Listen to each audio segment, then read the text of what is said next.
quite a few of my friends said that we should, Godspeed for our work on sustainable illicit trade. Mm.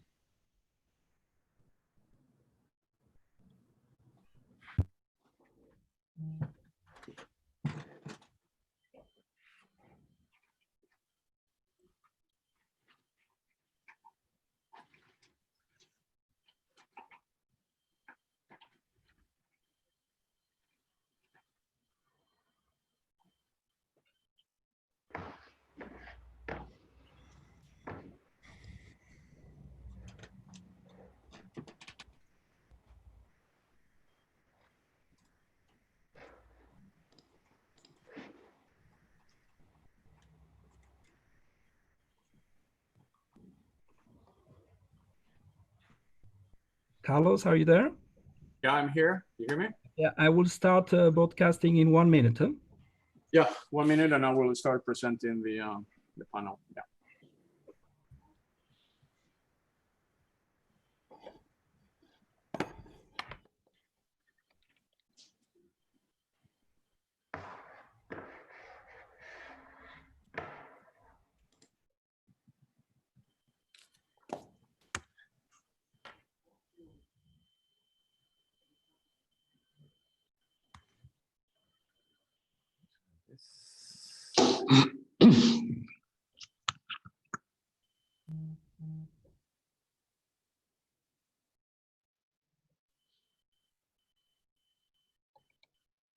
Start.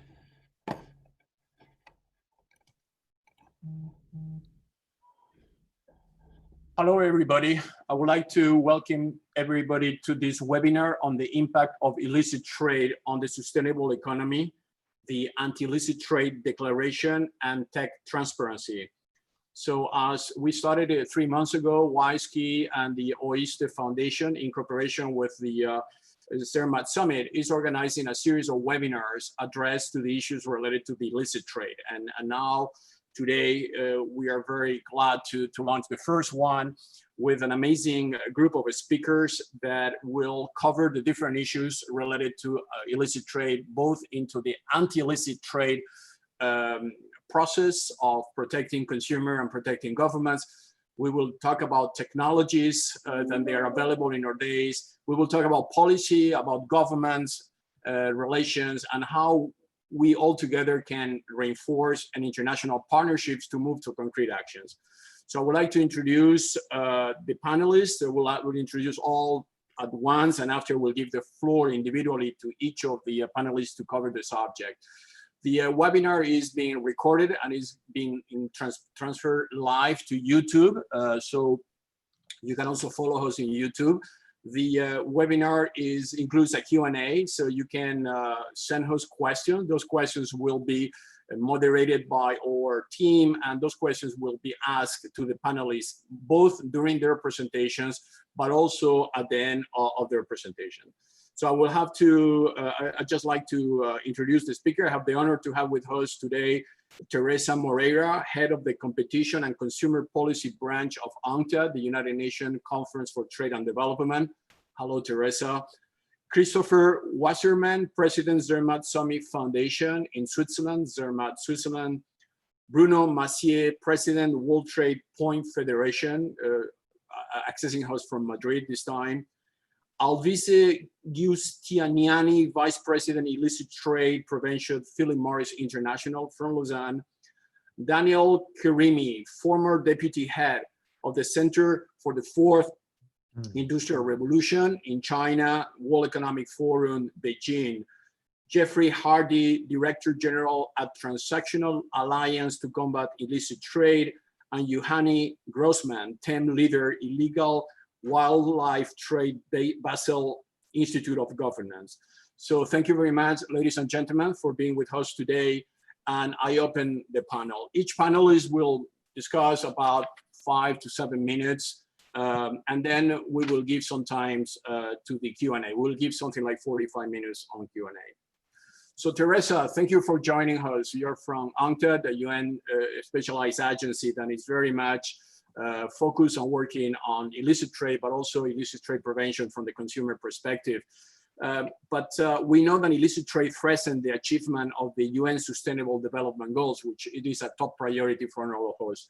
So how you see that threatening, what is threatening the Sustainable Development Goals, and how can we synchronize efforts to combat it? It is a private-public partnership model on where both private and public sector needs to work together, including governments. So your views on that will be highly appreciated. Thank you, Teresa. Thank you very much, and thank you for the invitation and for the opportunity. I would like to start, of course, referring that in 2015, the UN member states representatives agreed on this Agenda 2030 as a framework for inclusive economic growth and sustainable development. And I would highlight two of the Sustainable Development Goals that, of course, are being regularly monitored and have a number of indicators and targets that all the UN agencies, but also other international organizations and several private companies across the world and NGOs are committed to, in order to really illustrate how this is a shared effort because of our shared responsibility. So I would highlight what we call, the Sustainable Development Goal 8, so on decent work and economic growth, which I believe is relevant when we deal with illicit trade, because of course, licit, legitimate economic activities can only be duly considered, can only be duly recognized, sometimes supported if needed, if of course, because they are legitimate, which means that it is the only way through decent work and that we can get to economic growth. So I would say that, of course, illicit trade undermines the achievement of this goal.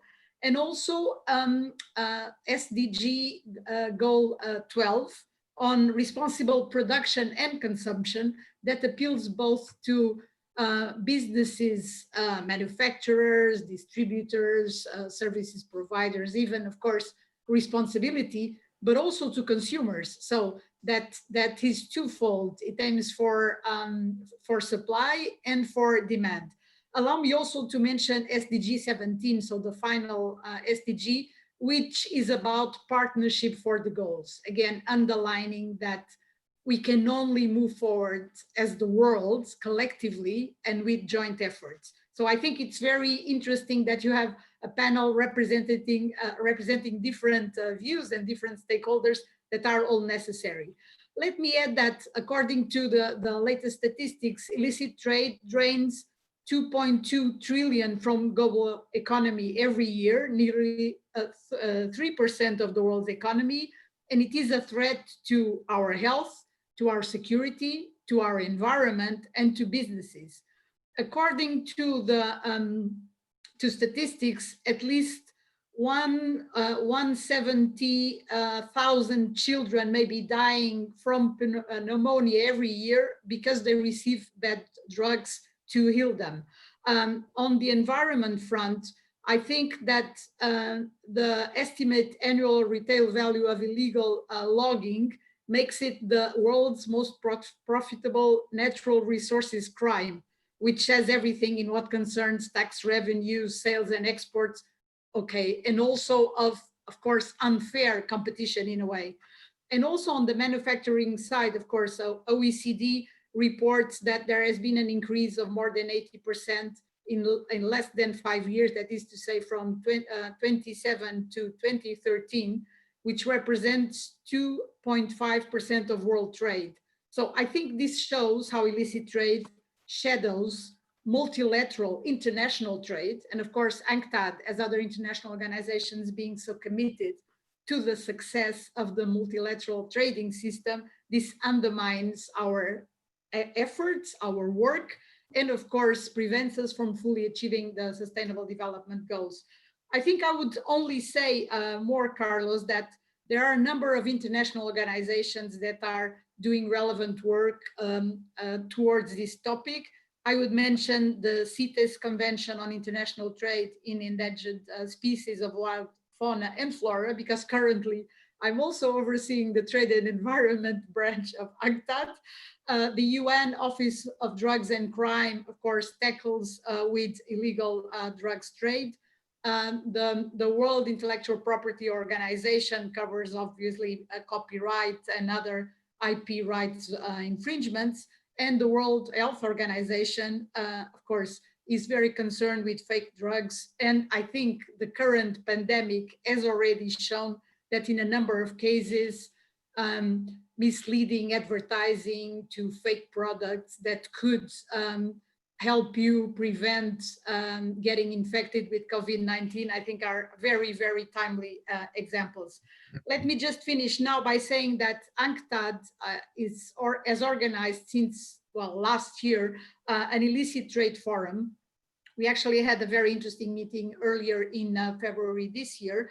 And I think that because of our cross-cutting mandate and our natural close interaction with our UN sister organizations, but with any international organization and other partners, we are in a very good place to address these cross-cutting areas and to generate, with, of course, the collaboration of so many others, multi-stakeholder solutions. So I think that for the time being, this is what I would like to share. Thank you.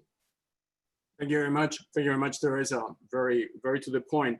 I would like to move a bit to the, moving from the UN to the private sector and just ask Alvise to develop a bit with us the, just continuation what Teresa say about the 3% of the world economy. It's now drowned by illicit trade, $2.2 trillion. The World Economic Forum says 8 to 15% of global GDP goes now to illicit trade. Now, how would the private sector, and especially a company like PMI with a product that is highly counterfeited, 38.9 billion in illicit trade cigarettes in 2019, what are you doing to make that fight? And what are the recommendations that you give to other multinationals? Then they are major players in the illicit trade volume. What they need to do in order to combat it in a proactive and efficient way? How is it? Thank you, Carlos, for the question. I'd like to thank you, Carlo, and YSKI, Eastern and the Zermatt Summit for organizing this webinar, which I find, like everyone's, quite useful to have a variety of partners from the private and public sector discussing a problem which is extremely complex, as you mentioned, as Teresa mentioned. And the fact that it's so complex, and it's complex because it spans, it is generally transnational. It is based on many different products. Very much the organizations are interlinked. So who smuggles cigarettes is also going to be smuggling alcohol, human beings, and so on and so forth. Across nations, I mentioned, it links together with other crimes like corruptions, like money laundering, like illicit flows of financial illicit flows. So it's extremely complex problem and needs a comprehensive solution. And I think Teresa rightly mentioned it, the SDG 17 goal is public-private partnership. And there are 2 points I would like to make in these opening remarks. One is that public-private partnership, we believe, is extremely important, and then technology.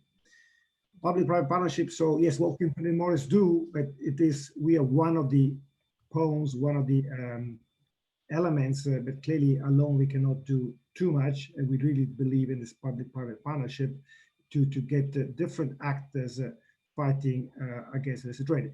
So in the public-private partnership, what we did in 2016, we launched a project called PMI Impact, which is a project which is pledging $100 million to finance projects to fight illicit trade.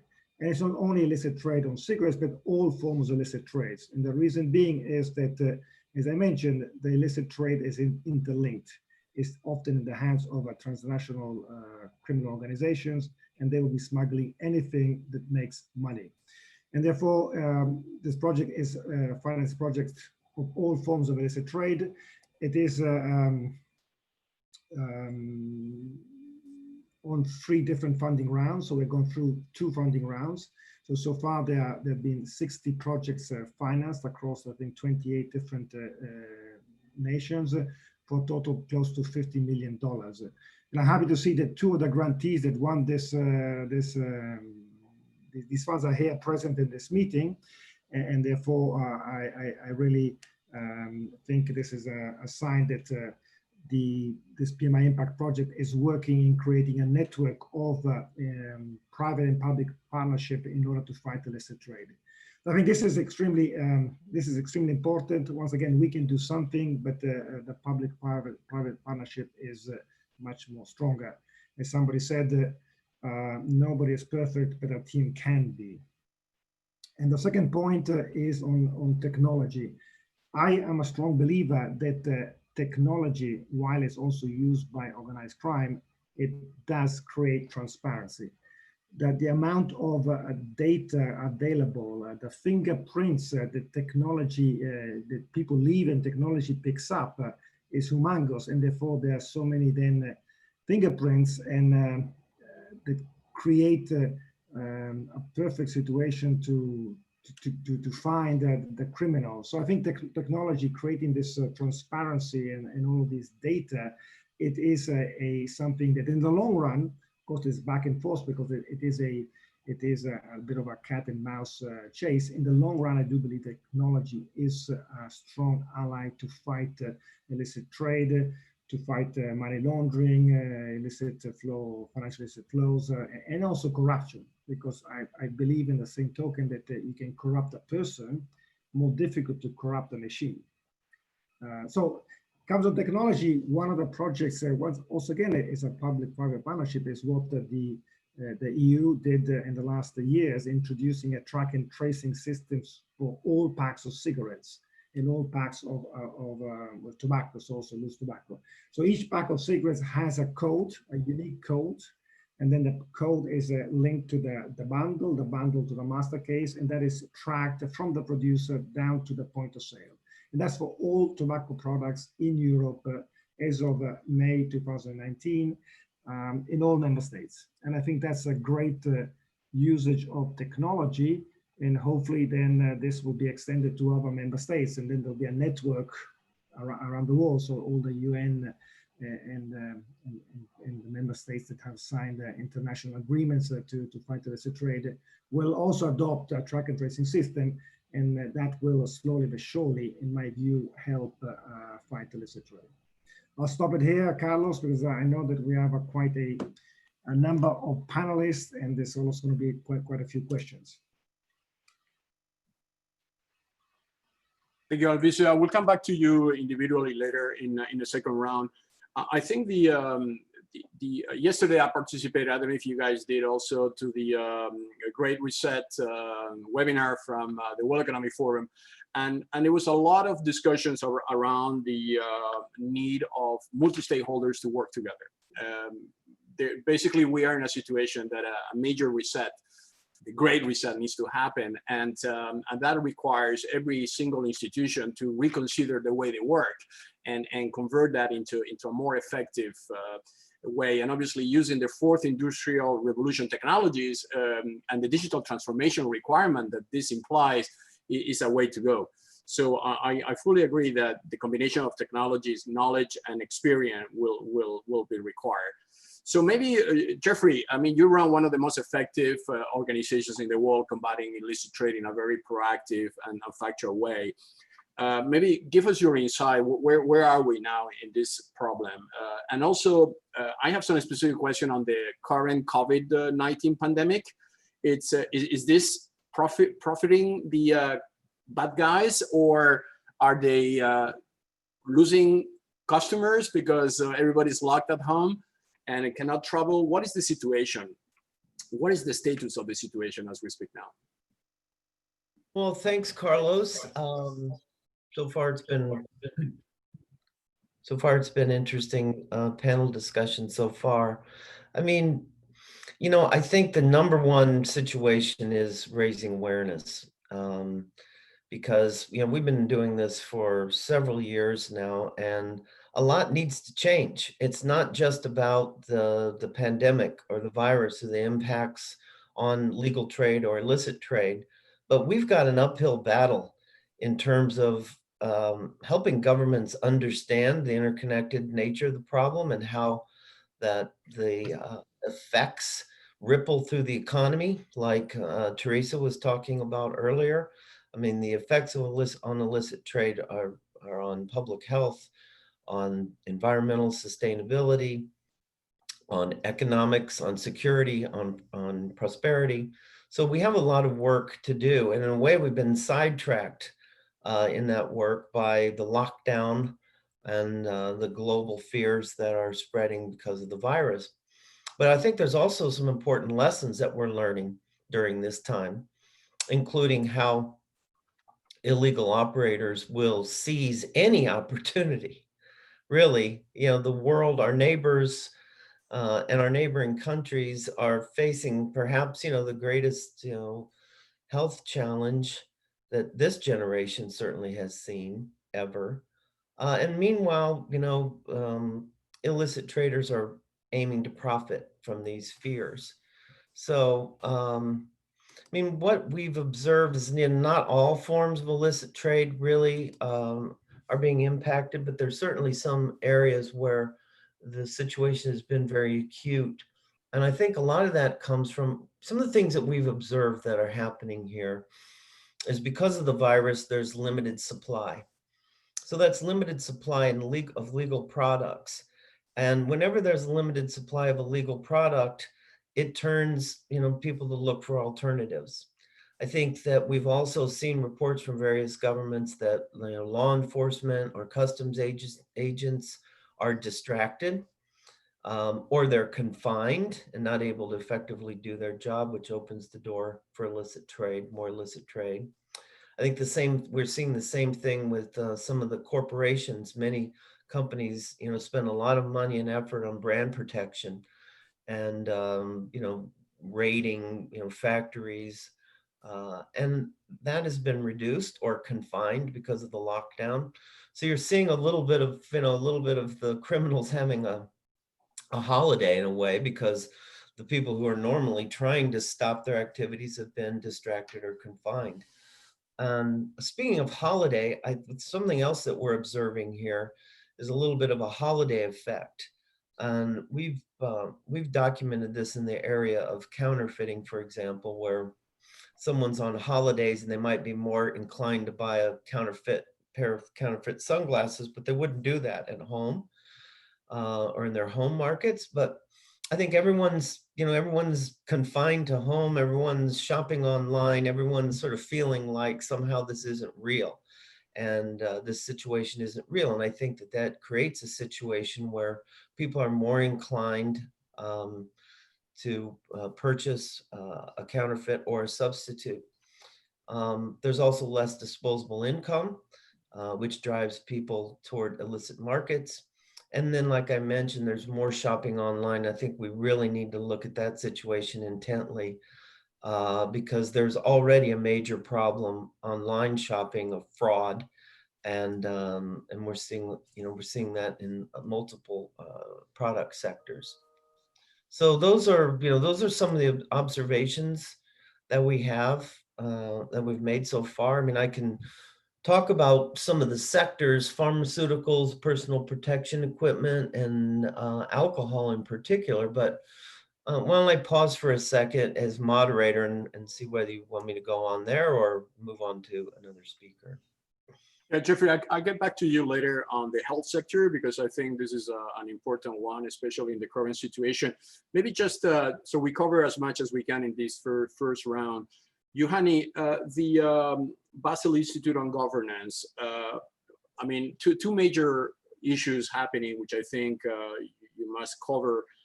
One is the wildlife origin of the illicit trade. I mean, the interconnectivity between wildlife and the epidemic. I don't know if this has been already established, but obviously that practice is of concern, because that could not only continue happening as many countries are. This is a very big market volume, but also it's very difficult to regulate as the wildlife consumption in some countries is legal and part of their customs. And another part is that in some countries we have observed that mafias actually are taking the role of governments in helping poor people.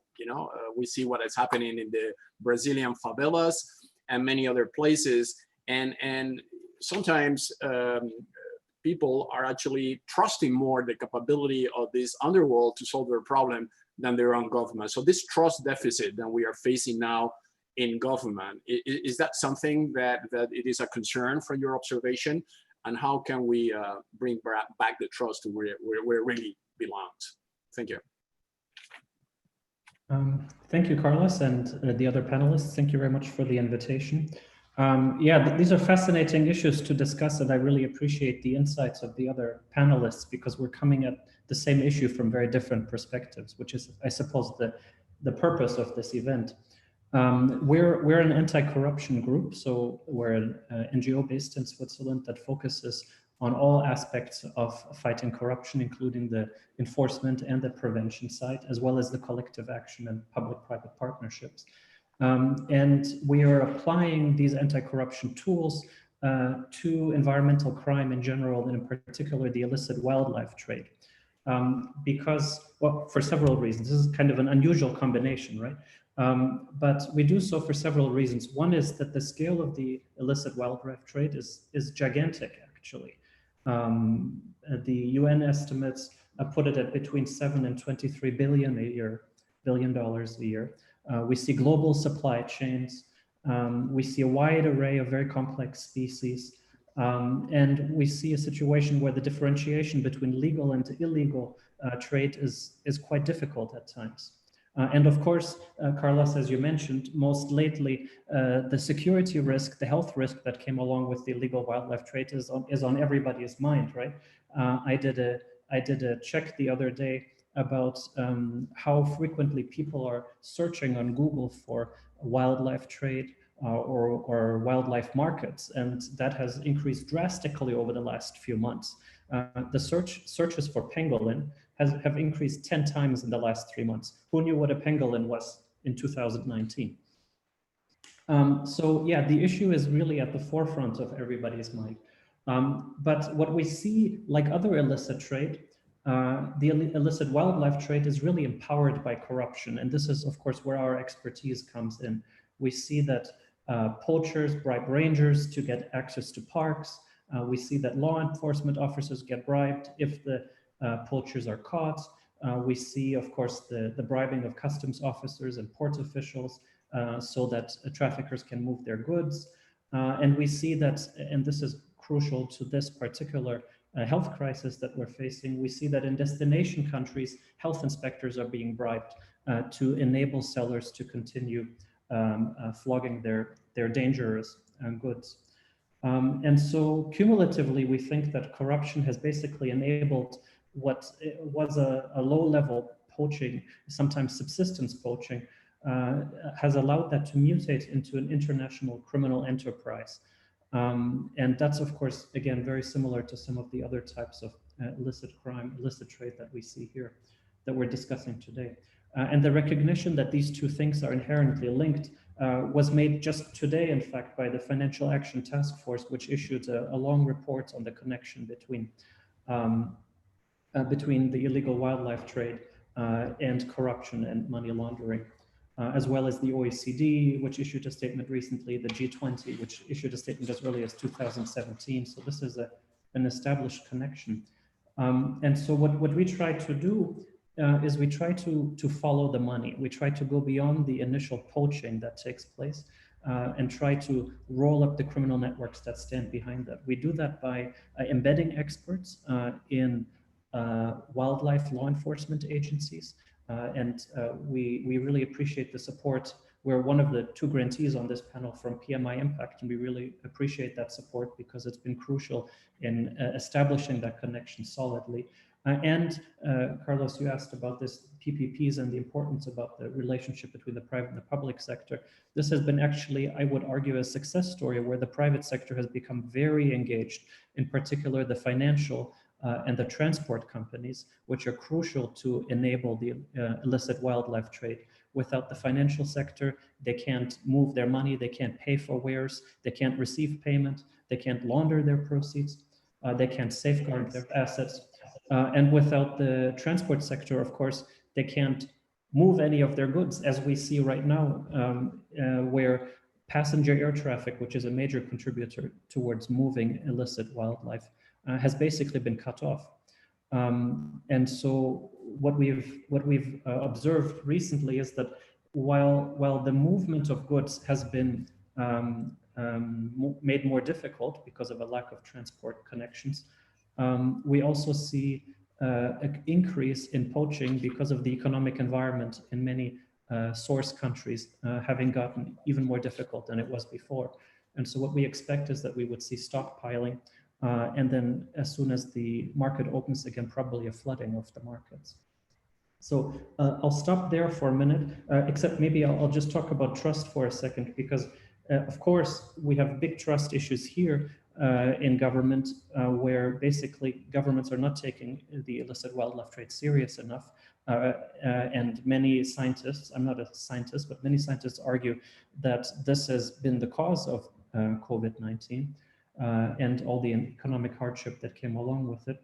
But also, of course, we see tremendous corruption problems in the response to COVID-19, both in the economic response, in the health response, in the investments that governments make, which are not always safeguarded from corruption and have the potential to even further erode trust in government. So that's something to watch very carefully.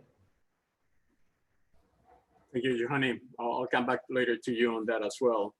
So I would like to give now the floor to Daniel Carini. So Daniel, we know each other for many years on our work in the World Economic Forum, and I have been following your trajectory and the amazing input that you had in creating these fourth industrial revolution centers, in particular in China and also in San Francisco.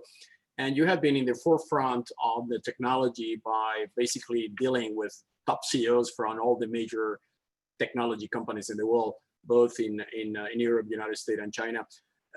Where do you see the use of technology to solve this problem? I mean, we are a technology company, so we obviously use the technology for the good purposes, but we are aware that other people are using technology to further create a major problem in this illicit trade ecosystem. So what is your advice on that, and who's doing right and who's doing wrong? And what is the technology that you think is disruptive enough to put a stop on all this? Thank you very much, Carlos, and it's a great pleasure to be here with such a distinguished panelist. I mean, I'm taking notes, and I don't know whether I'm excited about the possibility of technology or terrified by the numbers that Teresa cited, and Alisa and Jeff, and certainly Juhani. But before I proceed to answer your directly question, I think it would be helpful perhaps for us to give a little bit a mental framework, how we can think about the intersection between technology and illicit trade. And I would say that I'm a big fan of Kratzberg's laws of technology, and his first law states that technology is neither good nor bad, nor is it neutral. It always comes with the decisions, and decisions it's thus that humans are making, making cautious choices about what technology we're deploying in which situations. Now, when we talk about tech, a few speakers have already touched upon the different aspects. Jeff mentioned, e-commerce platforms. Juhani and others talked about how the criminals are adapting. So if you think about tech, you have to understand that there are three dimensions. Tech as a catalyst of illicit trade, and there it could be anything from utilization of the latest technology to sell counterfeit goods, to smuggle it. There were reports about, as the lockdown intensified around the world, drug smugglers and narcos were trying to use drones to deliver their products and so on and so forth. So there's a great quote unquote innovation that is happening about utilization technology as a catalyst of illicit trade. But then there is, of course, technology as an inhibitor of illicit trade. And there where I'm the most excited about, from again, the same technology that can be used to drop a drugs package at your doorstep, you can actually use drones to monitor. You could utilize blockchain for trade finance. I'm particularly excited about 2 or 3 areas, broad areas, where I see a great promise that technology brings in countering the illicit trade. And one of them is, of course, digital signatures, IoT-enabled devices. As you deploy all those sensors, all those devices, it just brings the transaction costs of all the criminals so much higher. It's not that it's impossible, but it's now so much higher. It's so much harder to actually achieve their goal. So I'm particularly excited about technology solutions that your company is offering, Carlos, but many, many others as well. And then one area where I think a lot of, as I was listening to previous speakers, that holds a lot of promise is the whole area of volatile organic compounds that has a lot of it. Every organism, every object in the world has a VOC signature, be it organic life, certainly for sure, but even non-organic areas where you use DNA. You can use DNA tracing and barcoding to trace animals and so on, but you cannot really do that with alcohol or cigarettes. But you certainly can do that with the chemical signatures that every object has. And I'm very excited about recent breakthroughs in terms of democratization of this technology, in terms of minimization, miniaturization of this tech, that we'll see the tidal wave really shifting very, very soon. And then the third dimension, finally, I wanted to mention, because otherwise our picture about intersection of technology and illicit trade would not be complete, is of course technology as an object of illicit trade. It became very much in headlines everywhere, but from anything from smuggling nuclear materials or know-how to dual-use tech, we cannot forget that illicit trade also expands in trading the technology itself. And as every speaker in this panel will probably agree, there is no other way but to design very agile, very responsive, very solid public-private partnerships that bring stakeholders around the world. And the stakeholders have to be, of course, governments, not only national, also the city-level governments, the regional-level governments, urban, municipal, provincial, and so on. But also the big companies that already have a very huge client base, brands to protect, very innovative startups, scale-ups. We have to commercialize technology that is still sitting in the labs across the world, in different universities that are really, really need to see the light of the day.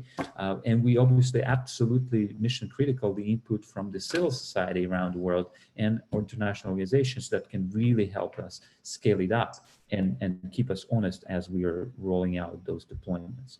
Perhaps I'll pause here right for now, Carlos. But just before I do that, actually, one other thing I want to urge every speaker to think through. We all know that there are cataclysmic events that always really push the boundaries of what's possible and what's feasible and the way we think about it. And the deployment of both illicit trade tactics and opportunities that we saw shifting from those big events, also to deployment of technology and how to counter it, is actually quite tremendous. Big data analytics, AI, machine learning became huge in monitoring financial transactions after 9/11. The whole global trade and global security of trade routes has been completely reimagined post 9/11 as well.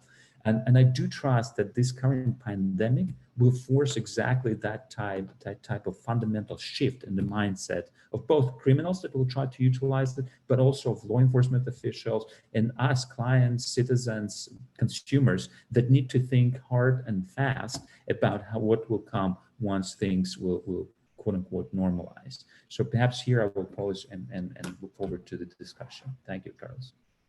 Thank you very much, Anil. Thank you. So as in my introduction, I mentioned the Zermatt Summit has been instrumental in addressing this issue. It was actually Christopher in 2018 and then gave us the opportunity to organize a high-level panel. At that time, it was a physical panel in Zermatt, on where we basically drafted the Anti-Illicit Trade Declaration. And the spirit of that was to set some kind of principles, which are generic and universal principles, just to guide corporations, governments, and NGOs and private citizens to establish some precautions when they are entering into illicit trade transactions. But one of the things I got very much attracted by the spirit of the Zermatt Summit is this concept of Christopher, on servant leadership. I believe that one drastical way to reduce illicit trade is by educating the consumers. One is key. When we started to secure watches in Switzerland, very luxury watches in Switzerland, and we have now millions of watches in Switzerland now protected by our technology, we run that in parallel to explain teenagers and millennials, why you should not buy a fake watch. I mean, although it looks great, maybe for you because the quality is so high, where that money is going, how you are contributing to aggravate the problem. I mean, basically you are feeding the bank account of the bad guys by doing that. So I think this servant leadership concept is critical for the common good. And maybe Christopher, what was the vision you had when you created the Zermatt Summit, and how you have been, I know you have applied that to many sectors, not only illicit trade, environmental and other, but I think this is a preemptive process that we all need to have. Thank you, Carlos, for inviting me. And I'm not an expert on illicit trade, but more on the legitimate, or let's say the licit economy. And I believe, being a little bit provocative, if the illicit, or let's say the official economy worked better, we would have less illicit trade. What we, behind the Zermatt Summit is a foundation, so there's no big company. I'm an entrepreneur coming from the biotech field. And in 2009, after the financial crisis, we thought we should organize a meeting, and the WEF is saying the same now, where all stakeholders work together in developing new economic models. And the red thread of these new economic models is that the human being has to be at the center. I think Daniel said this very rightly. I mean, technology is important, but it has to serve a purpose, right? So the idea behind the Zermatt Summit was to bring together people from the private sector, but also and show that the private sector, in collaboration with the public sector, with civil society, with scientists, with other stakeholders, can come up with new models and new ideas. That's innovative new ideas for the economy. What we try to say is that finance should serve the economy should serve the common good, and the common good should serve the human being. The concept of servant leadership actually came about the fact that if a leader in a company has a possibility to show, to make sure that in his company he is actually has the concept of sustainability, he's going to serve his company or his organization rather than serving himself. So actually the notion of responsibility comes up. We don't believe in our team that we can regulate everything by law, even though you need law, you need rule of law, but you need also people to behave in the right way. And obviously this is not an easy thing to do, because you need to work with. So we've actually attracted more than 1,000 leaders over the last 10 years. We have managed to integrate these values, a purpose in their companies, and who are successful economically, financially, but also have been able to show that by being a servant leader, you can actually achieve these goals. The concept of the common good is not the same as a public interest. It's actually taking care of all individual needs, but also the needs of a group. We feel that business or the private sector, in collaboration with other stakeholders, can be a force for good, can actually work for society by solving, you heard about social entrepreneurs, by solving social, societal, environmental problems in an efficient way. Not to be too long, just to go back to what Maria Teresa Morera said, I'm also part of the B Lab certification organization, which is a US initiative, which is working with the UN Global Compact on a program to establish a roadmap for companies who want to get involved with the SDG goals. It's called SDG Action Manager. It's very interesting. You can see this on the web, on the bcorp.net. And there's thousands of companies now who are actually using this tool because the SDG are macroeconomic goals, and here you want to try to do this on a company level and establish a roadmap, not only a financial, economical roadmap, which we obviously need, but also a roadmap for social, societal, environmental goals. And so it's quite concrete. And I think this shows also that companies are some companies have realized that the goal of a company is obviously making money, but it's not only that; it has a much wider scope. And those companies who have this long-term vision, I believe, can create jobs, can be innovative, and can indirectly, in all countries, reduce the impact of illicit trade. Thank you very much, Christopher. Thank you very much. And we should be, as soon as we can meet physically, continue our work in Zermatt. And it's a great place to, by the way, organize a summit, as the city is one of the most beautiful cities in the world. So we look forward to continue working with you. So I would like to deep dive a bit now on the private sector. At the end of the day, we need full participation of the private sector in order to have allies at national level, I would say even at city level, that can help into the inspection, verification, and certification of products, companies, and people. I mean, you need the last mile.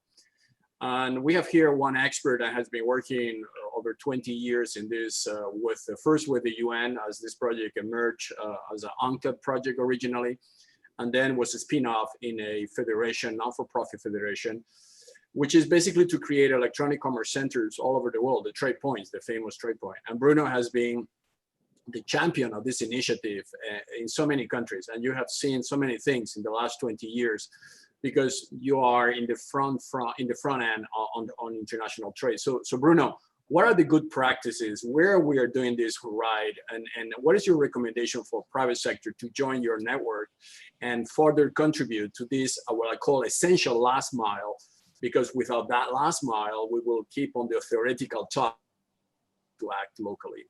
So floor is yours, Bruno. Good afternoon to all audience, and thank you, Carlos, for your kind introduction and your question. But let me bring some context into my answer. First of all, the words going shopping no longer means a trip to a local mall, but browsing a world of online goods and sellers from smartphone, tablets, and other devices. And second, while counterfeit and pirated goods have been sold for years on street corners, fly markets, now these illicit goods are now marketed to consumers into their homes through increasingly mainstream e-commerce platforms.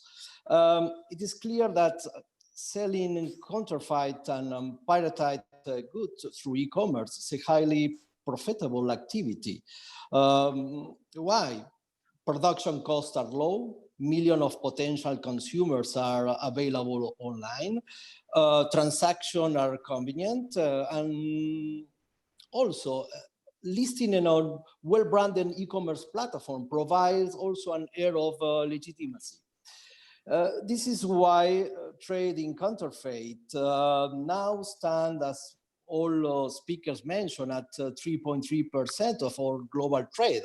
And the situation is that beyond all effort that the governments are making, or the actions that the big players like Alibaba or Amazon are taking, this situation is not improving. The evidence indicates that while the expansion of e-commerce had led to a greater trade facilitation, its overall growth, especially the growth of certain related business model, has facilitated online trafficking in counterfeit and pirated goods. And it is easy also to understand. Global scale, transactions just in one click, almost everyone can create a website, lack of global rules and legislation, and custom lakes of resources to perform their work. This is why it is imperative to move forward so that e-commerce models can be transformed into a reliable ecosystems. Trust is the key word, but based on concrete tools that can guarantee it. In my opinion, the first step that can transform everything in e-commerce models is to work to reduce anonymity and false identities. You know, the ability to demonstrate that you are who you said that you are is fundamental part of the economic and social development, because it allows us to access to basic public and private services such health, education, and financial services. Now it's time to add the e-commerce also to that list. In concrete, our digital identity is a set of attributes which in the online environment can be disaggregated and combined in different contexts, and with different levels also of relativity. So the use of the identity validated by the government allowed us to carry out transactions more secure than other allowed by Facebook identity, which we can use to interact with our friends, or LinkedIn to connect with our colleagues. But all these frameworks validate users in their own way to operate in their closed system. And this is the same things that happen in different e-shops or e-marketplaces. This leads us to a panorama in which digital identity management is fragmented, and the need for interoperable e-trade ID system is urgently needed, allowing the identities generated by different validating agencies but interconnected to be recognized and accepted by different e-marketplaces. Trust is a key concept in validation process again, but government action alone is not enough. All relevant private sector stakeholders have critical role to play and must adopt the best practice identified to collect and validate information on sellers and products, and to be incorporated into e-trade ID profiles. For this reason, validated centers integrated by government, business institutions, and trade facilitation companies, including IT services, have a key role, and especially if they are established in physically proximity to the companies they will certify. You know, the famous last and critical mile that needs to be traveled effectively to guarantee the success in the application of any policy. This is my point of view of this first stage of the situation and its solution suggested. Of course, as a logical consequence, other challenges will appear, such as data protection and cybersecurity, and so on. But it is life, one challenge behind the other. You know, solution anyway will eventually come as companies, governments, and regulators are seeking globally solutions with which users can identify themselves reliably, safely, while offering us attractive products and service for all. Thank you. Thank you very much, Bruno. Absolutely. I think the work of the Trade Point Federation is essential, as together with the chambers of commerce or post offices, they are localized in critical areas where people can go and register themselves and have a human interaction. I mean, combining the virtual with the physical is always the best way to bring efficiency. So I think we have covered pretty well the problems and the respective views of those problems. Maybe I would like to deep dive a bit more, because I think it's an important issue, especially now, is on the consumer side, the consumer protection side. As from our experience, some brands have problems of adding costs to their product, and we know that because we are on the now after the UN, I am now in the private sector, so I am feeling the pain of convincing companies to put money in protecting their products, because their products, if they are not protected, they are easy to counterfeit. The problem is some of them, they see that as a cost issue, and they say, why I should add few cents more to my product, I will make my product less competitive. The moment you explain to them that the consumer benefits from that, because the consumer engagement with an authenticated object, let's say a camera or a drone or a router, whatever that object is, if you peer with your mobile phone with that object, the consumer gets the authentication that the object is authentic. So there's no issue there, and they can validate that with the brand. But the brand also gets information from the consumer, and it's a consumer engagement technology. I remember when I was doing a project with a leading watch manufacturer in Switzerland, his concern was, I have 16 million consumers that buy my perfumes in duty-free, and I don't know them. I would like to sell them watches and jewelry and everything else I do, but the entry point will be, how can I capture that relation when they buy a bottle of perfume and they pay with a credit card? Therefore, the relation is with the credit card and not with the brand.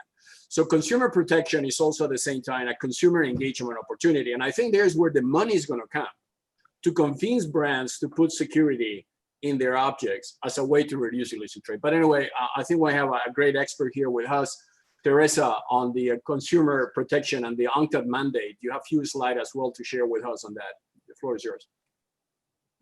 Thank you very much, Carlos. And could I now ask the other Carlos to show my slide? Thank you very much.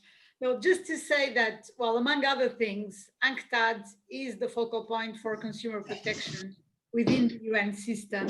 And you may not know, because this is unfortunately not very well known, but in 1985, the UN General Assembly approved the UN guidelines for consumer protection that were so far revised twice.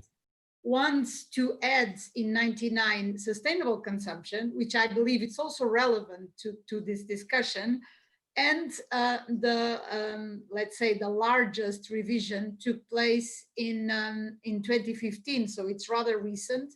And it really modernized the scope of the guidelines, broadened it, and highlighted a number of aspects that I listed, because I believe they're extremely relevant to what we're discussing.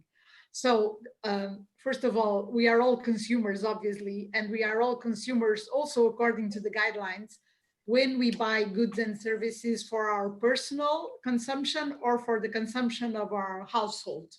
Meaning that this is a capacity, this is in a way a condition that we should also cherish.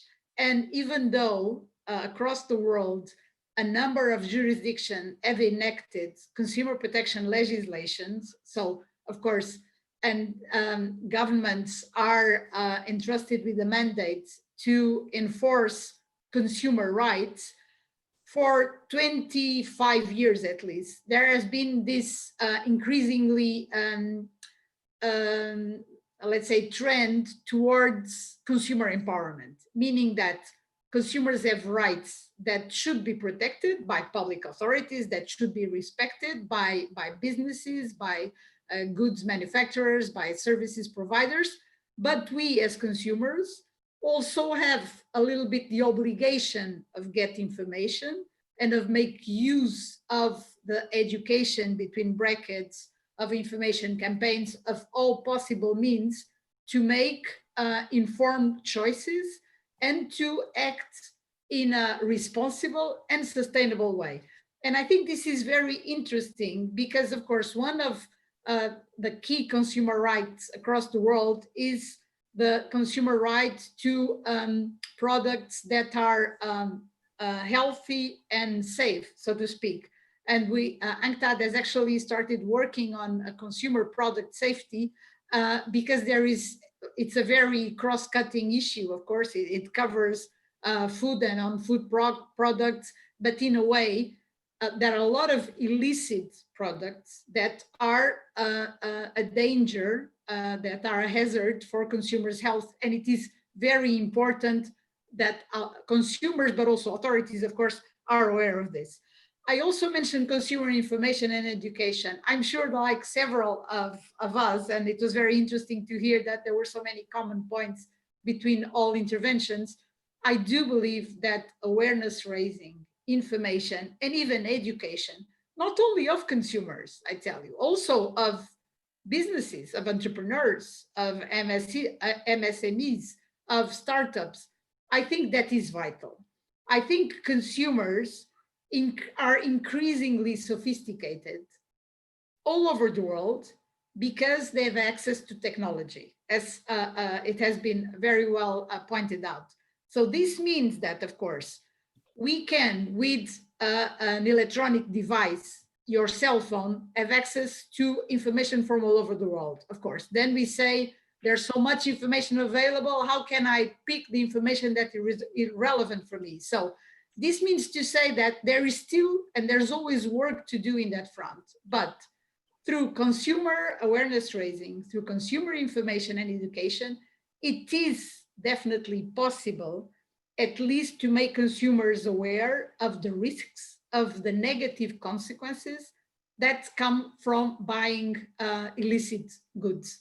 And I think that has a huge potential because, of course, usually one tends to look more on the supply side, and that's also why governments and international organizations and even private companies, of course, get together in putting in place a number of mechanisms to be able to, as we heard, to trace illegal products, to validate, to authentify, to track this kind of trade, and of course, and it is for authorities to enforce the law. But there is a lot of work to do from my point of view on the consumer side, even though I do believe that consumers are increasingly receptive to sustainability concerns, so definitely also to legality concerns, as long as that is fully explained, as long as they really understand the consequences. And of course, this needs to be combined, from my point of view, with stronger enforcement. And this, of course, associates all governments, all agencies, and obviously other stakeholders. I also wanted to mention that the revised guidelines for consumer protection actually added an interesting new chapter on good business practices. So for the first time, the guidelines that are mostly aiming to member states' governments, but also to some NGOs like consumer groups. For the first time, they target good business practices, appealing for a more responsible, and I would say maybe a more ethical behavior. And so it was also very interesting to learn about the Zermatt summit and the number of initiatives that are taking place, well, all over the world, and especially here in Switzerland, because also here, I do believe there is a huge potential. In my previous professional experiences in consumer protection at national level, I always thought that we cannot have effective consumer protection without business engagement. So it is true that well, law infringements need to be tackled by authorities, and so the law needs to be enforced, but this should never prevent consumer protection authorities and other public authorities to have a dialogue and to reach out to businesses and to businesses representatives in order to together find solutions that can provide a safer environment for businesses to do business and for consumers to buy. A final word, just to say, of course, that the guidelines talk a lot about collaboration of, well, very much along the lines of the private-public partnerships that we heard about. Also working with other international organizations. And to finalize, I would like to just finish on technology. Of course, technology is a key instrument for increased consumer empowerment. Of course, through digital tools, there are a number of very interesting experiences in developing countries to, let's say, bring consumers together with authorities to raise their awareness. So there are a number, for instance, in Latin American countries, such as Mexico, Colombia, Brazil, Peru, that are facilitating a little bit consumers to grasp the necessary information to make those informed, responsible, and sustainable choices. So I definitely think that technology is a key instrument. And of course, during the COVID-19 crisis, the fact that shopping online became, let's say, almost our own connection with the outside world that was in lockdown, I do believe that appealing for a responsible conduct also by digital platforms is a key goal to proceed. I think I will stop here. Thank you very much. Thank you very much, Teresa. Maybe just to share back. So I think what you say is very important, and everybody's a consumer. And if we can extrapolate that notion, everybody then has an identity, has a consumer identity. And as you know, there is one of the SDGs is to provide a legal identity to everybody in the world by the year 2030. So this is a major endeavor, because from my experience, I have been working in identity 40 years, is that there's clusters of identities, so you have private sector identities, government's identities, you have so many identities, but they are not compatible, they are not interoperable, and it's impossible to create an ecosystem which is large enough to basically have critical mass. And that's why Facebook and Google and all these companies, they realized that deficiency, and they were very smart in creating a de facto digital identity consumer profile, which is basically the one we use on the internet. But obviously this is not being distributed equally. This is only making these companies very powerful, very rich, and in violation on privacy and many rights that normally should be consumer right, including the consent right, which is a major consumer right. So maybe before I move to also Bruno on that, what is the possibility of using this SDG 16.9, which is the digital identity for 1.6 billion, that includes refugee, that includes kids, that includes women, that currently they don't even exist. I mean, the fact they don't have a legal identity, they cannot even receive money, they cannot receive help, they cannot receive health services because they are not registered anywhere. So where is the driver from somebody like UNCTAD in pushing this consumer identity, but at the same time deploy this legal identity that is part of the priorities of the UN Secretary General? I think the most important thing is to combine, all the possibilities that you have to go one thing up to the other to make sure that the certification of the people are the correct. Because many times we are trying to certify by online ways or other things, but if you don't have the physical presence to certify the data that you are included in the system, is completely a fake process. We already passed for a lot of time hearing about all the possibilities that blockchain will bring to us to secure the information. But it's not sense to secure information if you are including wrong information in the system. So the key factor still, again, in the physical presence and the human interaction.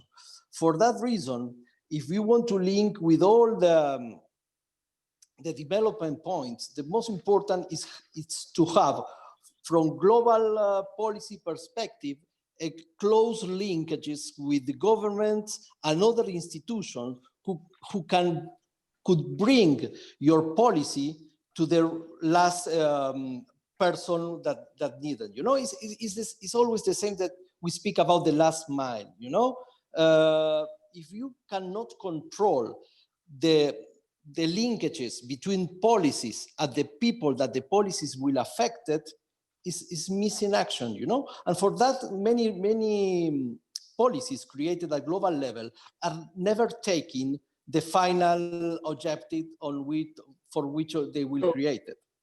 Bruno, I agree, but this digital identity, this SDG 16.9 is actually ratified by all the UN members. So we are as near as we can be of an international standard or coalition that by the year 2030, which is in 10 years time, every single human should have a legal identity. Is not a digital identity. It's one step before, right? It's been legalized.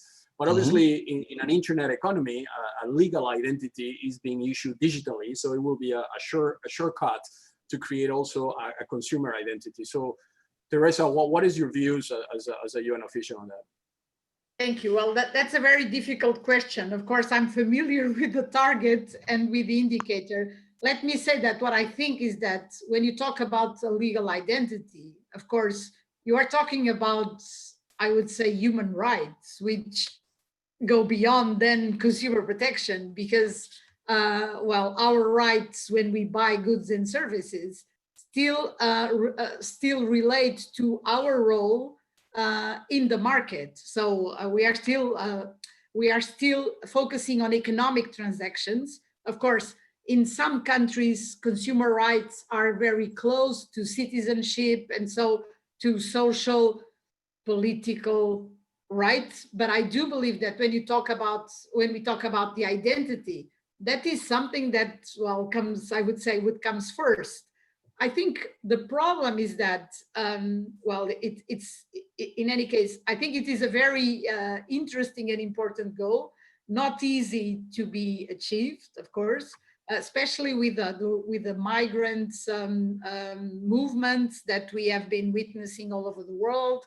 With the well, let's say even with statistics and let's say census of population in a number of developing countries, I do think that the use of digital means. So I do absolutely agree that technology is essential, but I do believe, unfortunately, that this has, how can I put it, bigger political implications that unfortunately I'm not really qualified to talk about right now. Thank you.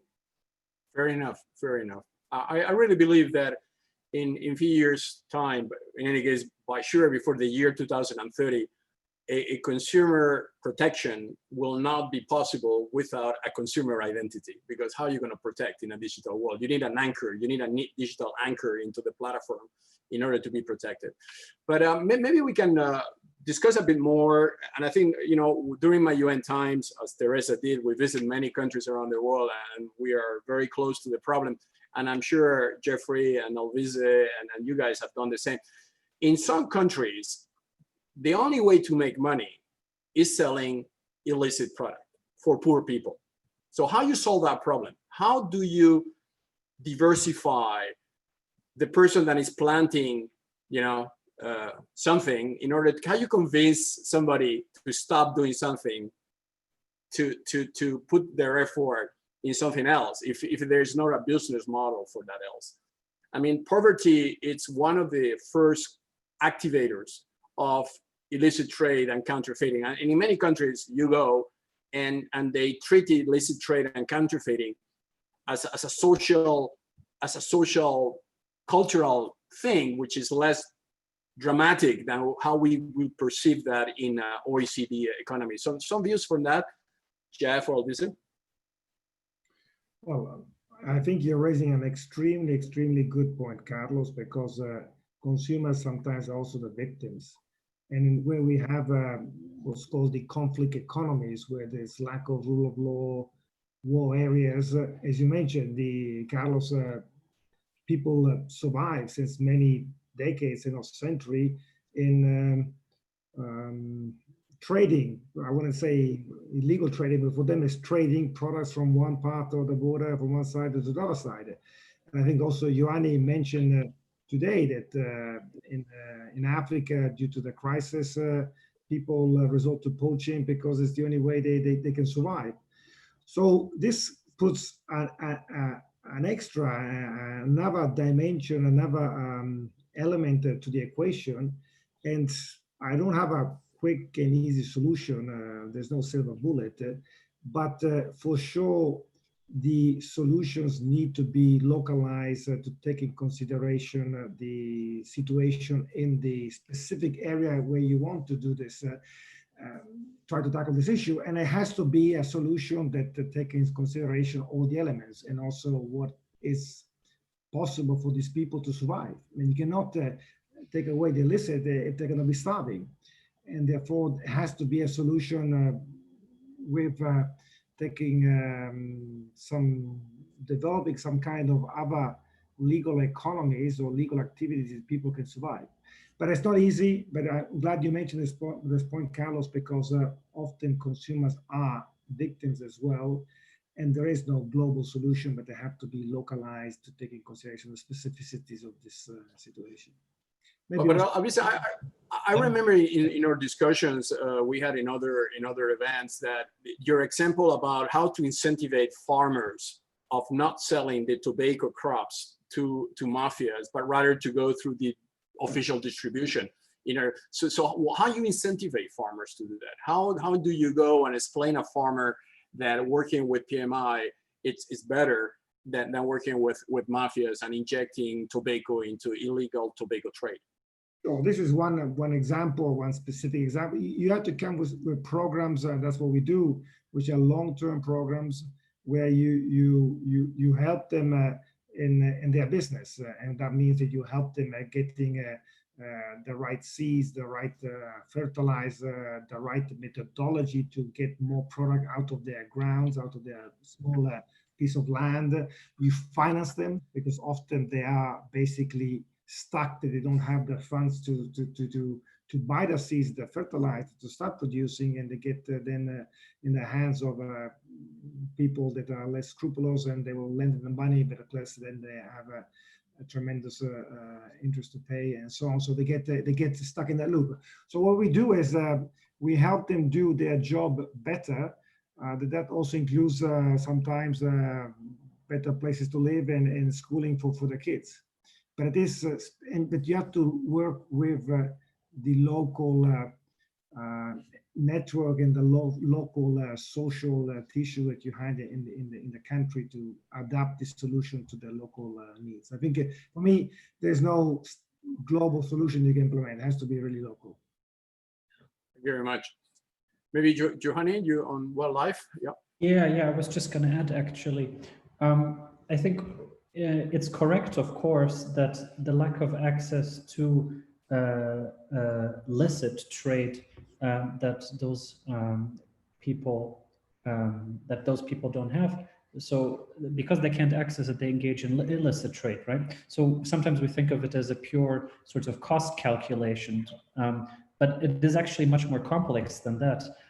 We conducted a study on the drivers, the social and societal drivers of why people engage in wildlife trafficking, and it's much more complex than a cost calculation, right? It engages the fact, for example, that people who engage in it do not understand that they are in fact victims of this crime.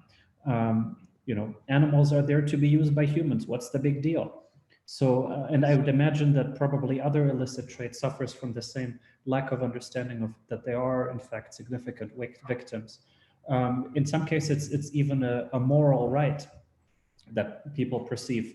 I live next to the wildlife, I should be able to use it. In fact, the wildlife encroaches on my crops or my agricultural business, so it's only fair. So I think what Alvise is saying about the importance to a local-based approach, where we find ways to allow communities to engage in benefiting, and I dare use the word profiting, from the resources that are around them, is really crucial, as well as, of course, education and explaining the long-term consequences. And wildlife is a perfect example, right? If all the wildlife is poached, then there's no more wildlife to poach, never mind benefiting from tourists that will come visit it. So this is the very definition of an unsustainable business. Absolutely. Jeff, any views on that as well? Maybe Christopher later.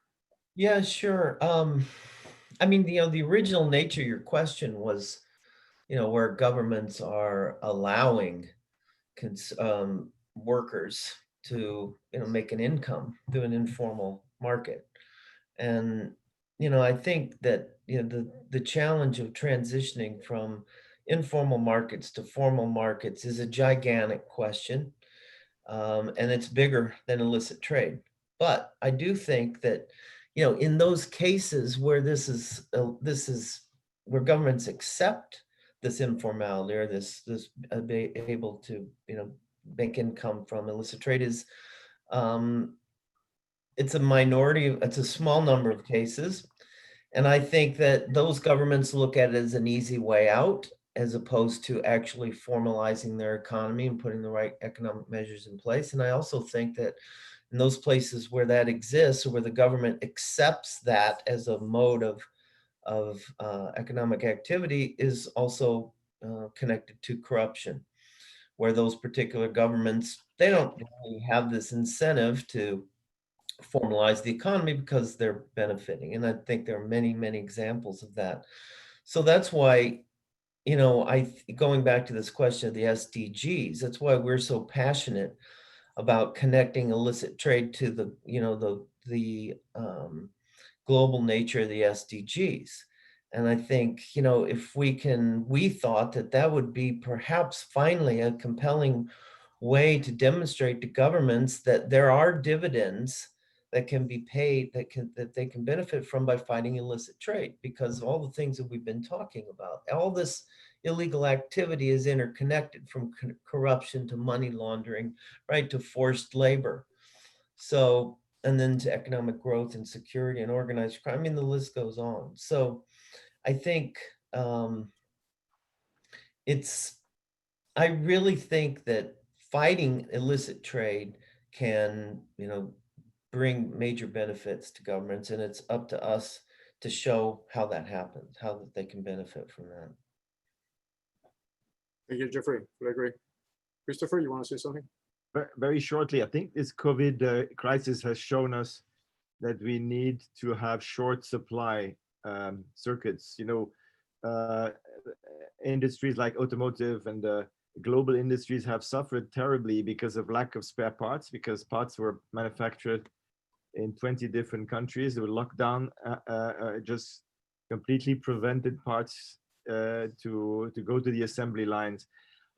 We had also this situation with sanitary masks. You know, they're all produced in China or in Asia, and we didn't have masks in our countries. So I think there's going to be a shift to local produced strategic products. But what I can give another example, which is interesting, and this is only in Switzerland, but, you know, I did not go to department stores to buy vegetables. I went directly to farmers. Farmers were selling actually their vegetables, biomarkets, all that stuff. So I think we as a consumers obviously have a choice, but if we can give opportunities to a local, and at the Zermatt Summit, we speak about all sorts of examples inspired by nature of opportunities to actually create jobs for people in developing countries, in developed countries. But this requires a rather big change in the way we educate some of these people as entrepreneurs, and to exploit these opportunities. So there's not one answer, but obviously there are some examples where some opportunities to do things differently and create jobs and then prevent illicit trade, obviously. Thank you, Christopher. I think the interconnectiveness of all this and in cooperation with the different stakeholders is critical. We just got some questions, and one of them is from David Luna, as he's sitting with you, Alvise, on the business at the OECD Anti-Illicit Trade Expert Group, and he's asking the potential cooperation in expanding the work to the people and the networks represented on this panel. So this is exactly what we are trying to achieve with these events. There's a technology question which I could answer, but I will give the Daniel the priority to do it. It's related to what are the chances that the consumer will actually scan a QR code or authentication. Especially the most solution company will require the consumer to download a specific application to scan it. I believe relying on a solution that requires the consumer to take the action isn't very effective. So bottom line, is any universal technology that allows the detection of whether the product is fake or not? I have ideas like NFC and the new standards, and they are facilitating this, as you don't need to develop an app or download an app anymore. But anyway, Daniel, some views on that, on traceability, on technology, on products. This is from Hazem Ibrahim. Right. So no, again, technology has a great potential. It can be part of a problem, it can be part of a solution, it can be itself a product and an object of trade itself. So I would like to pick up actually on a couple of threads before I answer this question. And indeed, as Christopher was saying, there will be great redesign of supply chains moving forward. They will become shorter, they will become more automated, they will become more resilient. Now, as that process is happening today, it's critical that we keep the illicit trade on the back of our mind as we design the new systems, not just repeating the same mistakes later on or trying to fix the bugs, but actually making those decisions as part of the design architecture. Another thing is that I wanted to say is that it requires the whole society effort, right? There are different, there will be 2 or 3 really big kind of change management opportunities that any transformation will require. And that will be, government procurement, insurance, consumer education. So all of that will play a role. Now, in terms of tech, I absolutely believe that there is an opportunity. Yes, Ibrahim, to answer your question directly, the technology that we're using today without thinking, we would be terrified 50 years ago, 20 years ago. So the technology that will be implemented to counter illicit trade is absolutely possible, feasible, and it will be part solution. Some of it, of the burden will be carried by the companies, some of the burden will be carried by the governments, some of the burden will be carried by individuals. It has to be that way.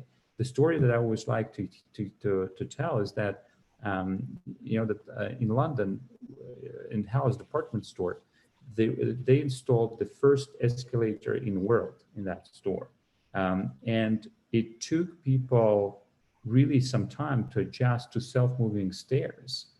They actually had to hire 2 additional people to put it on top of the stairs to welcome gentlemen with a shot of sherry and ladies with the sniffing salts, because they were so terrified and using that technology. Today, do we think even twice before we step in the escalator? No, not anymore.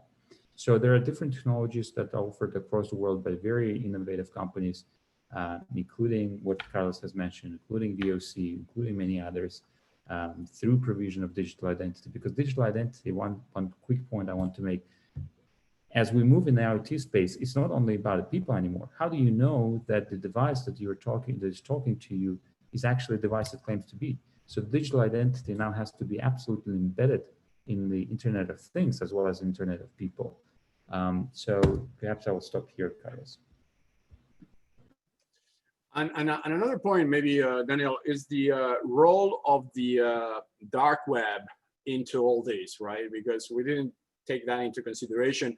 Any of the existing crawlers do not crawl the dark web. Actually, PMI Impact has provided one of the grantees is Stanford University working on a crawler that crawls into the dark web, which I think is an extraordinary project.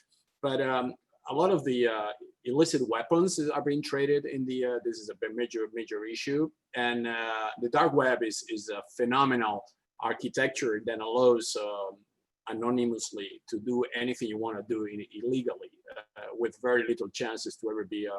So while we have this dark web in competition with the web, the light web, it's going to be very difficult to fight a proper battle with equal arms, right?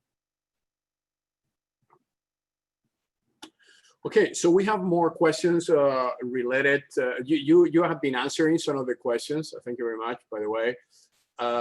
So we have one question about your, Alvise, I know the answer as well. We've been working that on your technology projects like ICOS, I'm sure you are, this is the front end for you in terms of how that compares to the traditional products in terms of making very difficult to counterfeit. Well, the product is completely different. The reason why we launched the IQOS is clearly not to fight counterfeiting, because it's really to produce a product and to offer a product to a consumer who don't want to switch and want to continue using tobacco, but to use tobacco in a better way. And this is how IQOS was developed. Now, the fact that the device is full of technology, I do think is helping reducing counterfeiting of the device and the little the heats, which is the consumable you put in, simply because I think the expertise to produce cigarettes is out there. There's plenty of expertise. The machinery to produce cigarettes, there's plenty of it.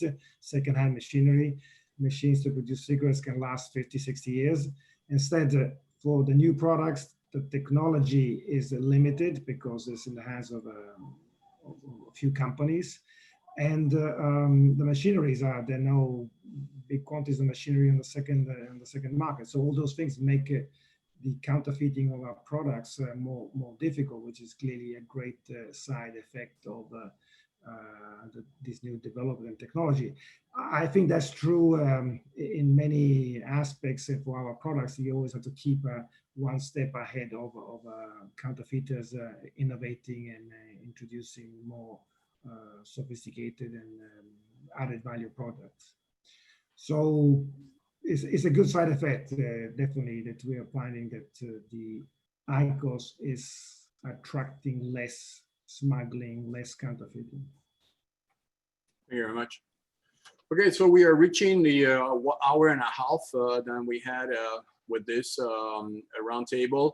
Just maybe as a conclusion, each of you, if you can give me just some ideas on how do you think, both privately in your own organization, but also collectively as a group, we can be more efficient on illicit trade. And if you have any announcement or activities that you are doing, events that you organize, anything that will help further create awareness about the problem, please, you are most welcome. So we start with Teresa. And Thank you very much. Well, let me just add something again from the angle of consumer protection. I do believe, and I'm sure that those who are working with companies know this very well. I think that through consumer surveys and increasingly through the use of behavioral insights in policymaking, namely consumer policymaking, it is really possible to influence the behavior of consumers. And again, we come back to the education and to the information. So definitely consumers can be drawn, can be directed to illicit trade. Sometimes if we are talking about younger groups of consumers, maybe through some sort of role models, of course, consumers that have less income may be less able to make the best possible choices according to ethics and legitimate activities. But I do believe that nowadays we have so many instruments that can really help us, again, reach out to consumers. So this is something that I wanted to underline, because I do believe that in our very recent work in UNCTAD, we have engaged with business representatives, with academia, of course, with other international organizations, and these partnerships that other panelists mentioned are really the way through, I believe, for us also to fight more effectively illicit trade. And finally, another point regarding the broader work of UNCTAD against illicit trade, because as I said in the beginning, we do believe we are quite well placed to continue these efforts. We will be reaching out to over 20 international organizations and to organize a number of events that, of course, this year since March were put on hold due to the confinement.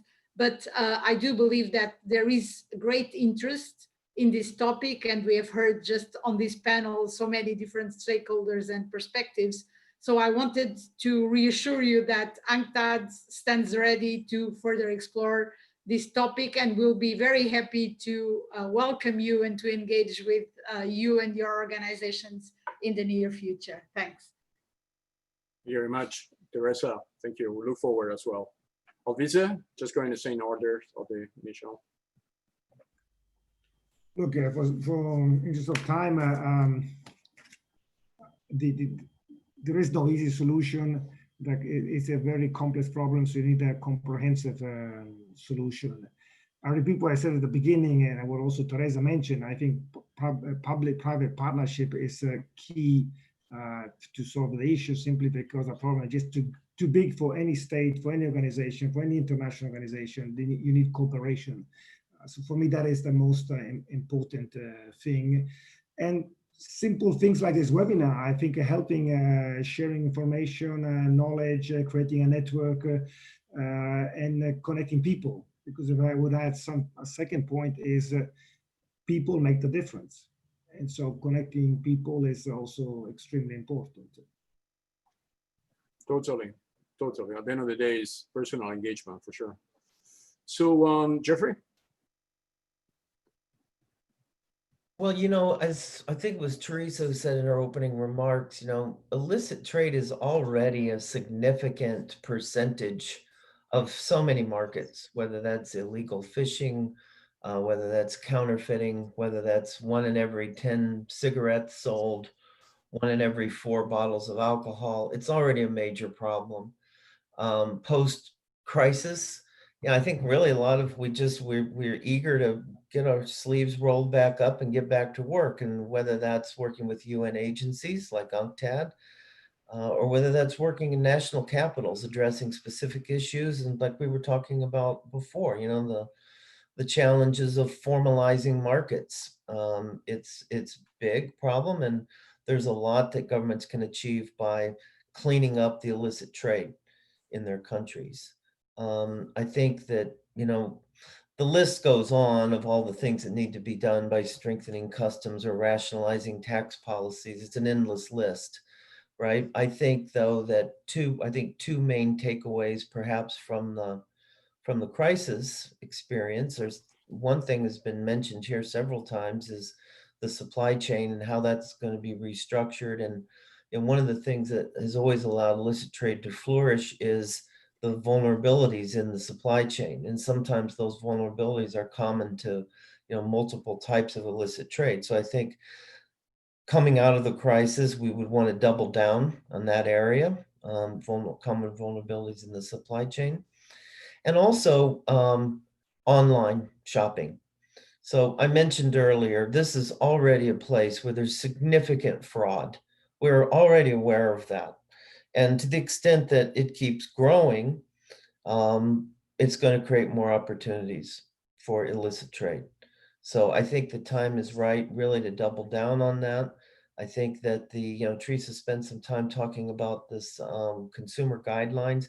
It might be the best kept secret in Geneva. This is an extremely powerful tool where the UN has the ability to reach every government in the world directly into the consumer protection agencies here. Because, you know, a lot, when we talk about the customer side, all forms of illicit trade have one thing in common, and that's fraud. So to the extent that we can help people understand that this is an issue of fraud to the consumers, all of a sudden you have a massive tidal wave of consumer protection agencies, people, voices. You see what happens anytime there's any kind of a product, any kind of a scare. When the consumer protection voice gets involved, things change. It moves the needle. And so I think that tool, combined with looking at the increasing potential online, are in addition to the supply chain things we need to focus on. I agree. I think reaching the consumer is the key, and is actually, customers are always right? So that mentality is already well established in the brands. They know the importance of their consumers. So fully agree.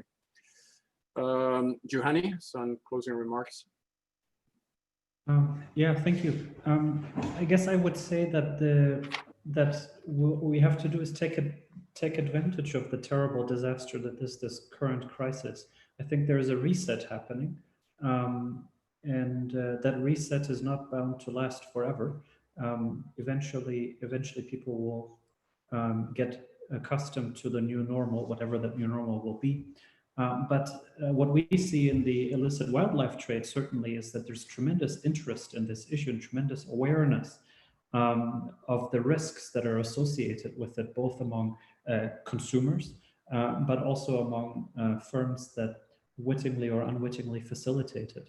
So I think for all of us, and I'd imagine this applies to other illicit types of trade as well, while we are in this unusual situation where normal patterns don't really quite apply, normal behavioral patterns, that's an opportunity for us to try and adjust these behavioral patterns, seize that opening, and try to prevent sort of going back to the old ways once things normalize. Thank you very much. Daniel? So we're already 10 minutes behind the schedule, so I'll be extremely brief. I just second everything that has been said. We stand ready to work with all the groups. I think the panelists really confirmed their determination to drive the change. Let's not waste a great and terrible crisis, and let's be thoughtful as we redesign our supply chain, as we deploy the tech to find the solutions, as we educate the consumers, as we work in the governments and so on. Thank you. Thank you very much, Anil. Christopher? Yes, thank you, Carlos. Well, we look forward to continue to organize. We're very proud to collaborate with OIST and WISEKey, PMI Impact in the future on this theme to raise the awareness. And this will be part of our program next year in June 2021, when the next Zermatt Summit will take place from the 17th to the 19th of June. Thank you. Thank you very much. Thank you. Bruno? Thank you, Carlos. I think this time is my turn. So I want to only emphasize and highlight what Alvise said, that this is, we are in the middle of a complex problem, and that can be only solved by complex solutions, which only could come from the combination of the experts and knowledge of different actors. And in that sense, we have our completely disposal to collaborate with any framework on which we can find and discover solutions to solve only part of this problem.